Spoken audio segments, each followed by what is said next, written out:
If you want your edits in CapCut to look clean, fast, and professional, this is the exact workflow I recommend. In this video, I'm going to show you how to edit in CapCut like a pro using simple techniques that instantly make your videos feel more polished, more engaging, and a lot less amateur. We're talking smoother pacing, better cuts, cinematic zooms, lower background music, and some smart color tweaks that can completely change the feel of your edit. If this tutorial helps you out, make sure to hit like and subscribe for more CapCut tips and editing tutorials. Alright, let's jump right in. The first thing to understand is that pro videos never feel slow. They do not have long pauses, heavy breaths, awkward silence, or dead space where nothing is happening. Good editing is all about keeping the energy moving. So before you do anything fancy, focus on speed trimming. This is one of the easiest ways to make your video feel more professional right away. Start by dropping your media into the timeline. Drag and snap your clips into place and make sure the main track magnet is turned on.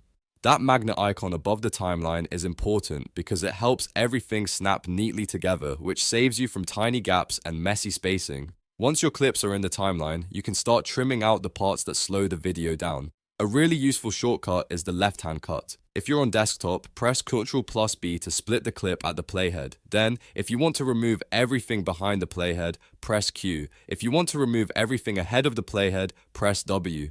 This is a huge time saver because it lets you cut quickly without dragging each edge manually. The goal here is simple. Remove anything that does not help the viewer stay engaged. Another professional technique you should get used to is the J-cut. This is when the audio from the next clip starts before the video changes. It creates a smooth, natural overlap that feels much more advanced than a hard cut.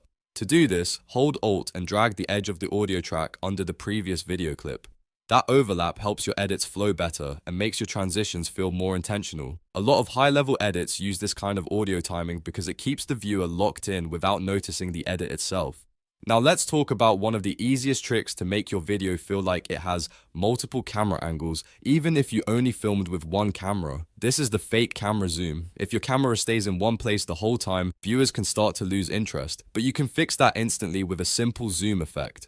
First, cut your video into a few chunks using the split tool. Leave the first chunk alone, then tap the second chunk and use 2 fingers on the preview screen to zoom in just a little bit, maybe around 10%.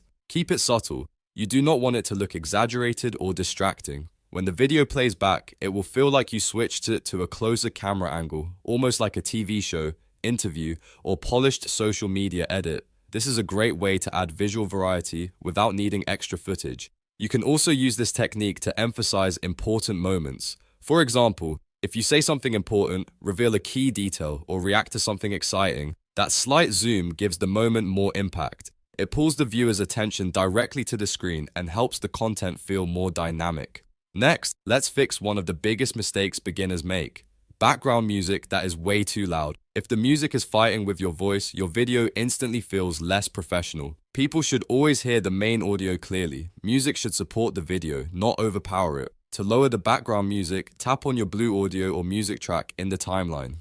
Then tap volume at the bottom and slide it down to somewhere between -15 and -20. The right level depends on your footage, but in most cases, keeping the music in that range works really well. It gives your video energy and atmosphere, but it stays in the background where it belongs. If you're using voiceover, this becomes even more important because your narration needs to stay clean and easy to understand. At this point, you should also get into the habit of using adjustment clips for your edits. Adjustment clips are one of the smartest tools in CapCut because they let you apply the same effect, filter, or color correction across multiple clips without editing each one separately. That means your whole video can have a consistent look, which is exactly what professional editors aim for. If you want to apply ready-made filters, go to the Filters tab on the left. You can browse different styles and add one that matches the mood of your video, but if you want something more custom, head over to the Adjust tab on the right. That's where you can fine-tune brightness, contrast, saturation, highlights, shadows, and more. This is how you build your own look instead of relying on a generic one-click style.